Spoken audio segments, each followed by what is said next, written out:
In diesem Video lernst du ein eigenes Ornament mit bereits vorhandenen Formen zu erstellen. Du lernst eine Textur zu deinem Ornament hinzuzufügen und verschiedene Pinsel zu benutzen, um nicht nur etwas zu malen, sondern auch wegzuradieren. Wir steigen also tief ein in Affinity Designer und wenn du das Programm noch nie benutzt hast, kannst du dennoch diesen Tutorials folgen, aber du kannst auch immer unter dem Video in die Infobox gucken und dort findest du einen Link zu unserem Kurs, der dir genau zeigt im Detail von Anfang an, wie das Programm funktioniert. Und was noch besser ist, der Kurs hat über 60 Tutorials, denen du allen folgen kannst, wo du mitmachen kannst, wo du das Gelernte anwenden kannst und hinterher hoffentlich eine große Bibliothek an verschiedensten Elementen hast, die du für deine ersten Produkte als Grafikdesigner nutzen kannst. So, jetzt wollen wir einmal gemeinsam dieses Ornament hier erstellen. Wichtig sind die Dinge, die du dabei lernst, nicht unbedingt, wie es aussieht oder was es ist. Dazu gehen wir auf Datei neu und klicken hier unten auf Vinyl 12 Zoll und achten darauf, dass transparenter Hintergrund angeklickt ist. Wenn dem so ist, dann klickst du unten rechts auf Erstellen. Jetzt brauchen wir ein Raster. Das können wir mit der Tastenkombination hier machen. Oder aber wir können das über das Menü einschalten. Und ja, da gehen wir jetzt auch noch mal hin, weil ich möchte noch den Abstand ändern. Also Raster anschalten und dann klicken wir hier auf 2 und nicht nur auf 1. Dann haben wir das Ganze ein wenig größer. Ja, klick auf OK und dann hast du hier ein schönes Raster, woran du dich orientieren kannst und du hast vor allen Dingen auch einen Mittelpunkt. Wir starten jetzt erstmal hier mit einem Stern. Dazu klicken wir auf das kleine Dreieck unten rechts und suchen uns den Stern aus. Und den können wir jetzt hier direkt in der Mitte aufziehen. Linke Maustaste gedrückt, du siehst, hier ist die Mitte und dann ziehst du das Ornament so weit auf, wie du magst und hältst dabei die Alt- und Command-Taste gedrückt, dann hast du einen schönen gleichmäßigen Stern. Jetzt können wir natürlich die Zacken noch und vor allen Dingen auch die Anzahl der Zacken verändern. Und ich sage jetzt hier mal Spitzen, also nennen das hier Spitzen, auf 16. Und das ist aber auch noch nicht alles, was du hier verändern kannst. Du kannst auch noch die Tiefe ändern und dazu kannst du hier an diesen Punkten rumspielen. Das Schöne ist, es wird zu allen Punkten übertragen. Also wenn ich das jetzt hier kleiner oder größer mache, dann siehst du schon, was passiert. Aber aufpassen, da sind die Anfasser rechts und links, oben und unten. Da kann es dann auch einfach nur kleiner werden. Deswegen hier einmal ganz genau auf die roten Punkte und du siehst, das Ganze stumpft jetzt ab, also es wird rund oben und das wollen wir jetzt auch haben und wir wollen das hier kleiner haben. Das ist natürlich alles ganz, wie du es magst. Ich mache das jetzt einmal so, damit wir hier das Ornament, was ich dir eben gezeigt habe, komplett nachbauen können. Du siehst, hier gibt es noch ein paar schöne Spielereien. Wenn man es denn mal braucht, ist das gut zu wissen, wie das Ganze funktioniert. Ja, jetzt habe ich das mal abgewählt. Jetzt wähle ich einfach das Ganze nochmal aus, hier den ganzen Layer und dupliziere den mit Command J und habe den zweimal hier. Im nächsten Schritt brauchen wir jetzt dieses Newsletter-Papier, also das Zeitungspapier. Dazu gehen wir dann auf Studio und Stock oder du hast vielleicht den Layer schon offen, also ein Panel, dann brauchst du das natürlich nicht mehr. Du hast verschiedene Stocks, wo du hingehen kannst. Wir gehen jetzt mal hier zu Pixabay und geben da einfach Newspaper ein. Meistens hast du mehr Glück auf Englisch und ich habe hier auch schon eins gefunden, was ich jetzt mal hier einfach reinziehe.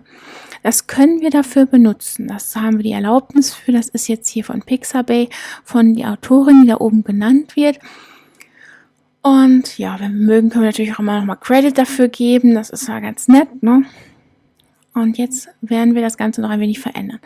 Wir klicken hier auf die Ebeneneffekte oder hier unten auf die Tonwertkorrekturen und machen das Ganze mal schwarz-weiß. Und ich erhöhe jetzt nochmal den Rotwert und den Gelbwert, damit es richtig rauskommt und der Rest ziemlich weit ausgeblendet wird. Aber auch hier, du kannst damit rumspielen. Es gibt hier auch kein richtig und falsch. Du kannst ja immer wieder was ausprobieren einfach. Und auch die Tonwertkorrektur. Ich gehe hier noch ein wenig rein und ziehe den Weißabgleich nochmal runter. Aber das bleibt natürlich auch dir überlassen. Wichtig ist allerdings, die Ebene zu rastern. Wir brauchen im Prinzip gleich eine Pixelebene, deswegen machen wir das jetzt hier und ziehen die dann ganz nach unten und klippen die in den Layer rein. Warum du jetzt nicht siehst, ist einfach nur, weil der Layer hier nochmal dupliziert oben ist. Ich muss den jetzt ein wenig kleiner ziehen, deswegen habe ich den obersten nochmal angeklickt, mache das Ganze ein bisschen kleiner und dann siehst du auch den Zeitungshintergrund wieder. Ja, jetzt gehen wir hier nochmal auf Farben und wählen hierfür eine neue Farbe aus. Das ist jetzt hier dieser hellgrüne Hintergrund, dieses pastellfarbene, und wählen auch einen neuen Modus aus, nämlich hier dunkle Farbe, und du siehst, dann scheint das Ganze durch. Ne? Auch hier, du kannst wieder einen anderen Modus aussuchen, aber hier sieht man schön auch die Rundung von dem ehemaligen Stern sozusagen, ja, und deswegen passt das ganz gut. Jetzt brauchen wir einen neuen Layer. Der kommt jetzt ganz nach oben. Und wir switchen jetzt auf die Pixelebene, weil wir einmal mit unserem Pinsel hier rein müssen. Ich suche jetzt einmal hier einen Pinsel aus. Auch hier macht die Palette einfach offen, wenn sie es noch nicht ist. Und dann suchst du hier den Shark Dust Pinsel aus und nimmst natürlich auch eine Farbe deiner Wahl. Ich nehme jetzt mal hier dieses Altrosa. Und dann male ich einfach mit dem Pinsel um diese Rundungen drumherum. Das muss gar nicht fürchterlich ordentlich sein. Ne? Du kannst es einfach so gut machen, wie du es halt hinbekommst. Vor allen Dingen mit der Maus ist das ja nicht immer ganz einfach. Du kannst natürlich auch mit dem Tablet arbeiten, aber ja, versuch es einfach so gut wie möglich, einmal ganz drumherum zu gehen und die Rundung nachzuempfinden. Man sieht das hinterher, deswegen so ganz so wenig ordentlich ist auch nicht gut, aber naja, wir wollen das ja halt auch aussieht, dass es selbst gemalt ist, ja.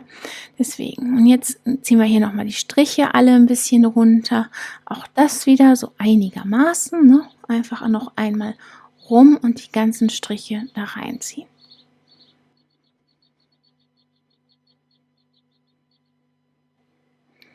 So, sobald wir damit fertig sind, müssen wir den Rest ausstanzen. Jetzt gehen wir zurück auf die Designer-Ebene. Ja, einfach oben links einmal draufklicken.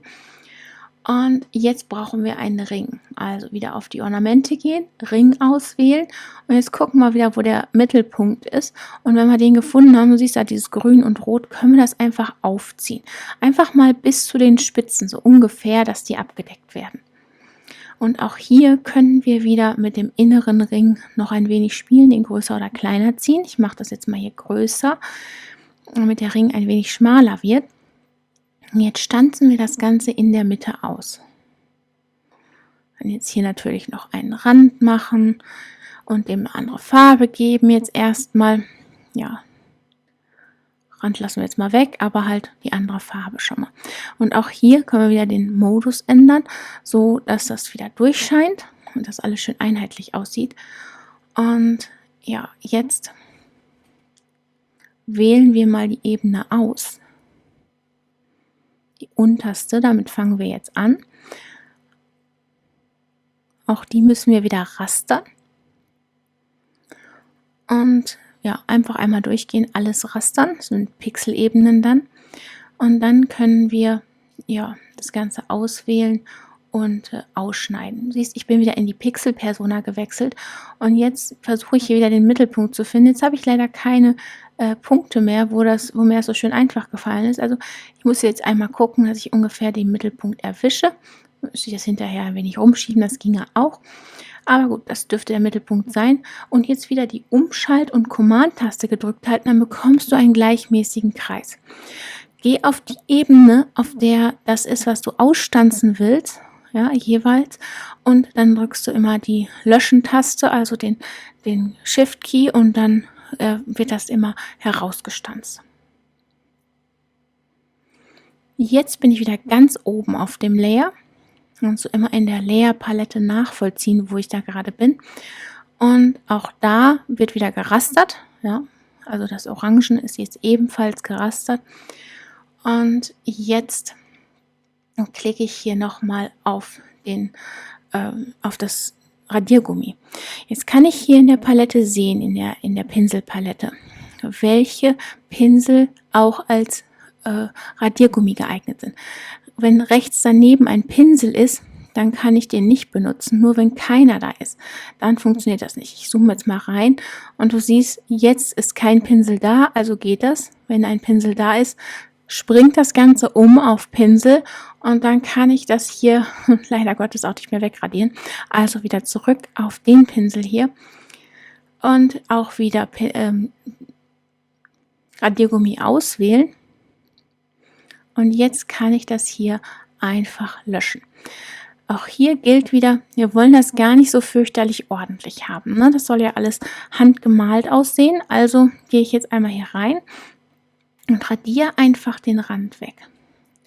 Und du siehst schon, auch wenn du das Ornament selber nie benötigst, du siehst, wie viele wertvolle Sachen du hier lernst in diesem Kurs, in dieser Lektion, weil hier ganz verschiedene Sachen angewandt werden, über die wir vorher ja in Anführungsstrichen nur gesprochen haben im Kurs.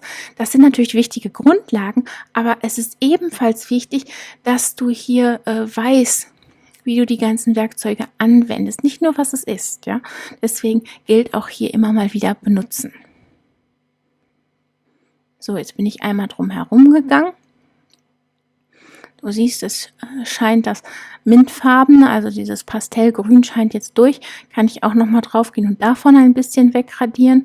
Das bleibt ja mir überlassen, ganz wie ich das möchte. Ne? So habe ich ja das sehr ungleichmäßig und ja, so soll es jetzt auch sein. Ne? Soll alles ein bisschen handgemalt aussehen.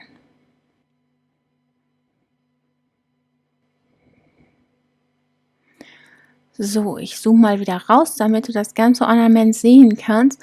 Und jetzt ist es auch eigentlich schon fertig. Jetzt müssen wir es nur noch exportieren. Und ja, ich zeige dir hier nochmal die verschiedenen Layer. Mit Command A habe ich jetzt alles ausgewählt und jetzt packe ich alles in eine Gruppe mit Command und G. Dann haben wir alles in einer Gruppe. Und jetzt kann ich das auch einfach exportieren, weil ich muss der ganzen im Programm erst einmal sagen, was ich exportieren möchte. Und dazu gehe ich jetzt auf Datei und exportieren, wähle PNG aus, damit ich den transparenten Hintergrund behalte und klicke nicht auf ganzes Dokument, sondern nur ausgewähltes. Und deswegen brauchte ich diese Gruppe, ne, damit alles, was ich jetzt haben möchte, auch ausgewählt ist. Ja, und dann wird das Ganze exportiert. Und jetzt zeige ich dir gleich einmal das Ergebnis.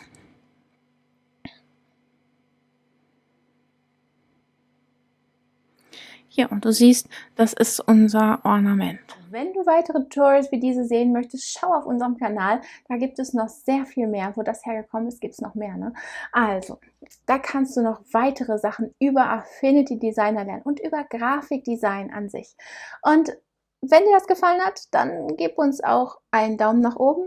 Abonniere unseren Kanal und vergiss nicht, die kleine Glocke anzuklicken, damit du benachrichtigt wirst, wann immer wir ein neues Video posten. Und du kannst natürlich auch noch auf unserer Webseite vorbeischauen. Nutze den Link hier in der Infobox. Dort findest du passend zu dem Video unsere Farbpalette, die kannst du dir dort runterladen, wenn du dich in den Newsletter einträgst. Und du findest dort auch noch ganz, ganz viele andere schöne Sachen zu den ganzen Videos hier auf unserem Kanal. Und dann freue ich mich, dich im nächsten Video wiederzusehen. Bis dahin, tschüss!